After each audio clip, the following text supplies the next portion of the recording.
Hello everyone and welcome back to our channel. In my last video, I told you some of the general principles of business ethics.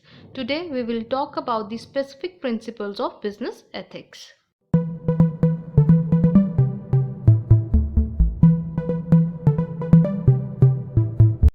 Mentioning the very first specific principle, that is no exploitation of consumers.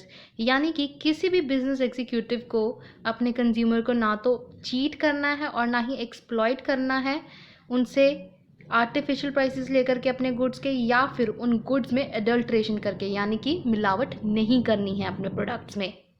Next is encourage healthy competition. अब जो हमारी industry है वैसा ही कोई और product बनाने वाली कोई और इंडस्ट्री भी होगी, तो ऐसे में हमें उनके राइवलरी नहीं बनना है, बल्कि मिलजुल के एक हेल्दी कंपटीशन क्रिएट करना है सोसाइटी में, सो दैट हमारी जो प्रोडक्ट्स हैं, हमारी जो इंडस्ट्रीज़ हैं अलग अलग, वो हमारे कंज्यूमर्स को अच्छे बेनिफिट्स दें। Next is ensure accuracy. हमें इंश्योर करना होगा कि जब भी हम अपने प्रोडक्ट्स को तोल रहे हैं, उनकी पैकेजिंग कर रहे हैं, या उनकी क्वालिटी है जो सप्लाई करते वक्त वो एक्यूरेट रहे, ताकि हमारे कंज्यूमर्स को हमारे प्रोडक्ट्स पे जो भरोसा है, उनका जो विश्वास है वो बना रहे। इसलिए हमें अपने प्रोडक्ट्स की वेट को, उनकी पैकेजिंग को और उनकी क्वालिटी को वाइल सप्लाइंग दी गुड ध्यान में रखना है, यानी कि उनकी एक्यूरेसी बनाए रखनी है।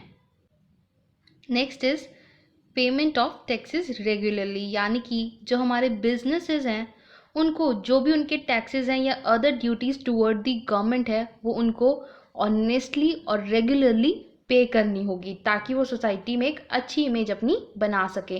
क्योंकि जो ऑर्गेनाइजेशन या जो बिजनेस अपनी टैक्सेस को और ड्यूटीज़ को टाइमली पे करता है, वही बिजनेस अच्छा कहलाया जाता है।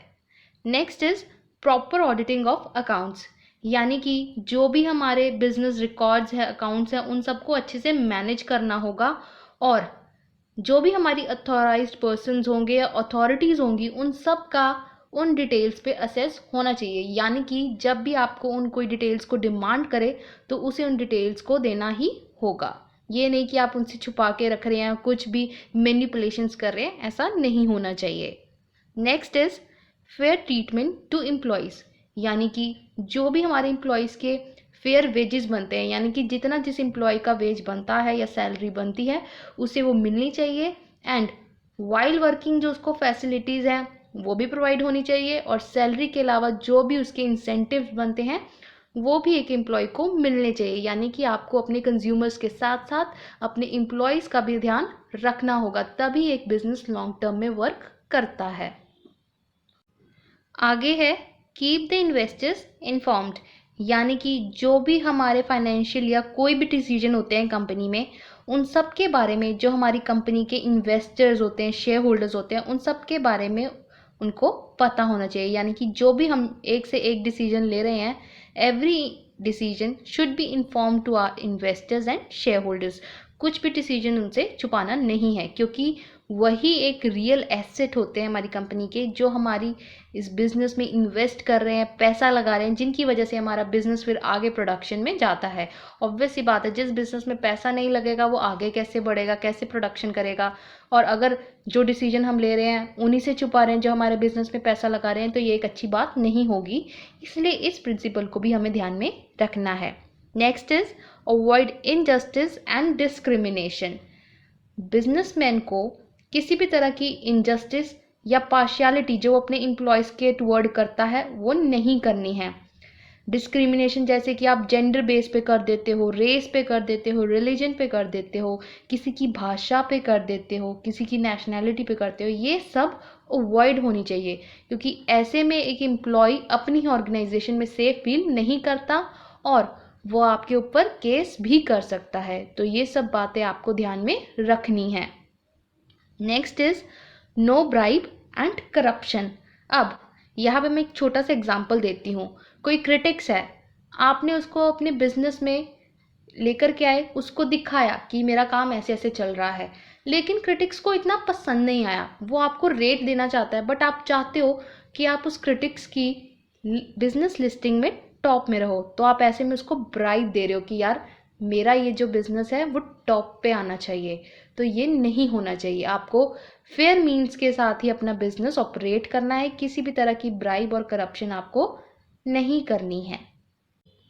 10th point is service before profit, यानी कि जो हमारे कंज्यूमर्स हैं उनको जो हम सर्विस प्रोवाइड कर रहे हैं वो उन्हें सेटिस्फाई करनी चाहिए, इससे पहले कि हम अपने प्रॉफिट पे ध्यान दें। तो सबसे पहले जो हमें प्रायोरिटाइज करना है that is the consumer satisfaction. उसके बाद हमें देखना है कि हमें प्रॉफिट हो रहा है या नहीं।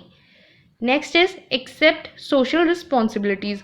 अब जो बिजनेस एग्जीक्यूटिव्स हैं या जो बिजनेसमैन हैं उसे ये ध्यान में रखना होगा कि अपना बिजनेस करते करते साथ में ही उसे बहुत सारी सोशल रिस्पॉन्सिबिलिटीज़ हैं टुवर्ड दी सोसाइटी जो उसे पूरी करनी है, यानी कि साथ के साथ ही वो अपनी सोसाइटी के वेलफेयर में कुछ काम कर सकता है। अब लगा लीजिए जैसे PNG आता है, उसमें बहुत सारे प्रोडक्ट्स हैं जो कि बच्चों की एजुकेशन के टुवर्ड कुछ मनी डोनेट करते हैं, यानी कि अगर हम PNG के अंडर आने वाले प्रोडक्ट्स को खरीदते हैं तो उसका कुछ पोर्शन जो है वो हमारे जो BPL के स्टूडेंट्स होते हैं यानी बिलो पॉवर्टी लाइन के जो भी बच्चे होते हैं उनकी एजुकेशन के लिए जाता है। Last principle under the specific principles is optimum utilization of resources, यानी कि जो भी एक बिजनेस रिसोर्सेज यूज़ करता है अपने बिजनेस को चलाने में उनको हमें उनसे ऑप्टिमम यूटिलाइज करना है, उनको अच्छे से यूज़ करना है उन्हें, सो दैट हम पॉवर्टी रिमूव कर सकें और जो हमारा स्टैंडर्ड ऑफ लिविंग है उसे बढ़ा सकें। यानी कि किसी भी तरह की वेस्टेज नहीं होनी चाहिए, ज़्यादा से ज़्यादा ही उस रिसोर्स का यूज़ होना चाहिए। So these are the 12 specific principles of business ethics. That's all for today. We will meet in our next video with another great topic. Till then, take care, bye bye, and thank you.